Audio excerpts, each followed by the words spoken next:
Bonjour et bienvenue à Jésus nous parle aujourd'hui. Ce jour, nous allons écouter la parole de Matthieu 7, 7 à 12. Jésus nous invite à la prière en demandant, en cherchant et en frappant à la porte. Évangile de Jésus-Christ selon saint Matthieu. Gloire à toi, Seigneur Jésus.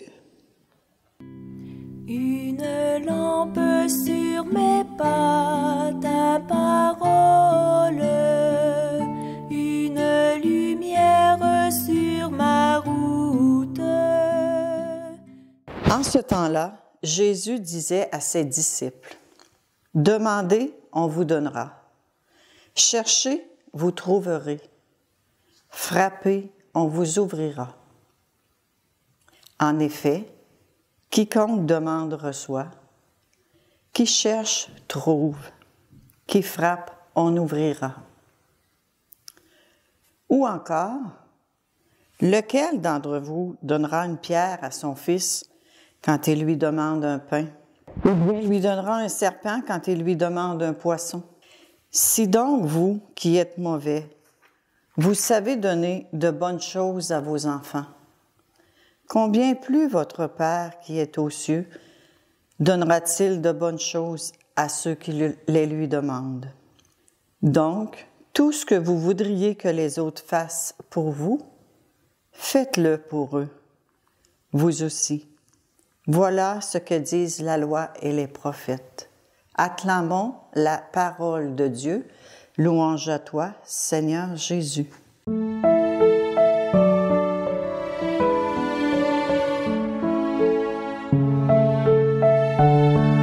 Le texte d'aujourd'hui comprend trois verbes importants pour prier. Demander, chercher, frapper. En effet, Jésus nous dit que si nous demandons quelque chose à Dieu, il nous le donnera. Que si nous cherchons, nous le trouverons. Et que si nous frappons à la porte, elle nous sera ouverte. Jésus veut donner des conseils sur la prière. Il va faire ressortir la persévérance que je dois avoir avec Dieu pour obtenir ce que je demande et qui est bon pour moi. Il commence par donner des exemples que tout le monde a expérimentés. Quand je demande, j'ai des chances d'obtenir ce que je désire. Quand je cherche, c'est une bonne façon pour trouver. Quand je frappe à la porte, ordinairement, on m'ouvre. Jésus nous parle de la nécessité et la puissance de la prière. Notre prière, comme chrétiens, chrétiennes, doit être au cœur de notre relation avec Dieu. La prière est la base de la vie chrétienne. Elle nous rapproche de Dieu. La prière est une arme puissante, une richesse intarissable, un port à l'abri des tempêtes, un réservoir de calme. J'aime cette expression. La prière est un réservoir de calme. Elle est une source de réconfort. Dans le psaume 119, le verset 1, on peut y lire « J'ai crié vers le Seigneur quand j'étais dans l'angoisse, et il m'a exaucé. » Mais que signifie demander, chercher, frapper?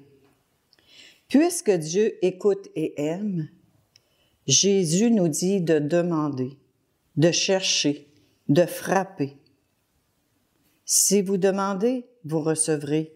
Si vous cherchez, vous trouverez. Si vous frappez, on vous ouvrira. Jésus ordonne à ses disciples et à nous aussi d'apporter nos requêtes, de chercher des réponses et de demander à être dans la présence de Dieu.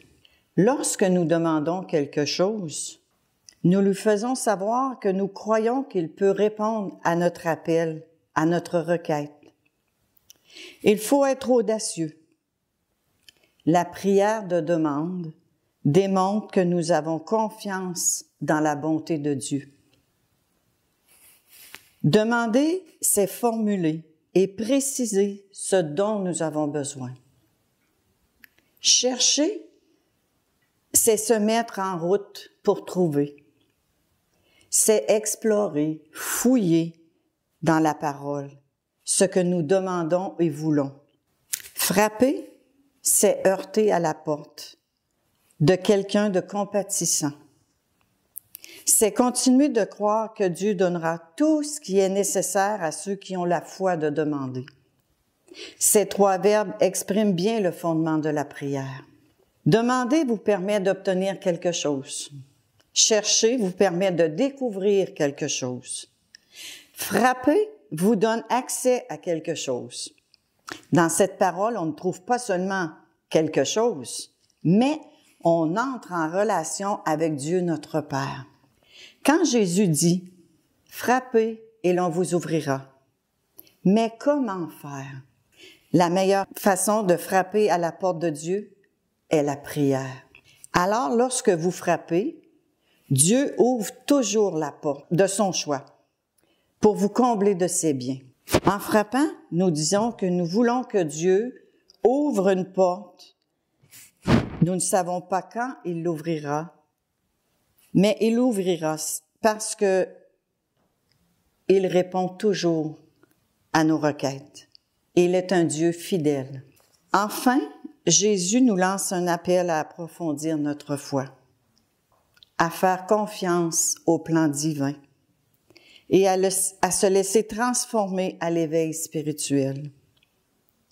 Jésus, pour nous convaincre de l'efficacité de la prière, nous montre la compassion envers un père et son enfant. Notre Père du ciel nous donne toujours ce qu'il y a de mieux pour nous, ses enfants. Jésus nous rappelle que Dieu est un Père qui prend plaisir à donner de bonnes choses à ses enfants. Il nous invite aussi à exercer une certaine providence envers notre prochain. Il m'invite à faire aux autres ce que j'aimerais que l'on me fasse. Je serai alors assuré d'observer le commandement de la charité. En une phrase, résume l'esprit de la loi et des prophètes qui ouvre la porte sur la vraie vie. C'est une porte étroite. Suivre la volonté de Dieu demande des efforts. Prier, demander, chercher, frapper à la porte, prendre l'initiative de la bienveillance. Dieu répond toujours à ces attitudes.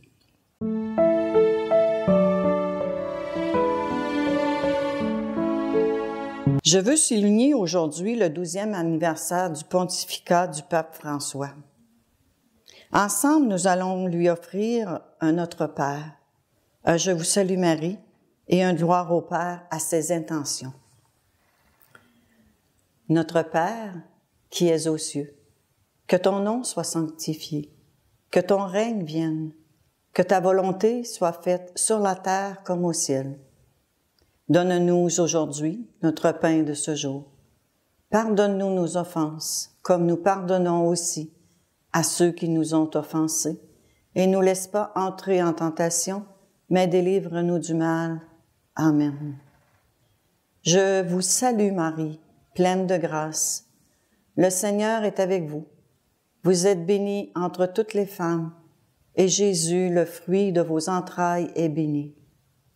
Sainte Marie, Mère de Dieu, priez pour nous pécheurs, maintenant et à l'heure de notre mort. Amen.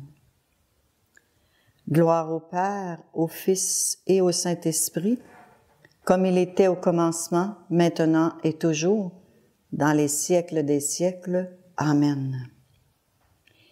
Et que le Seigneur nous bénisse, au nom du Père et du Fils et du Saint-Esprit. Amen. Et passez un bon temps de carême. Bonne journée.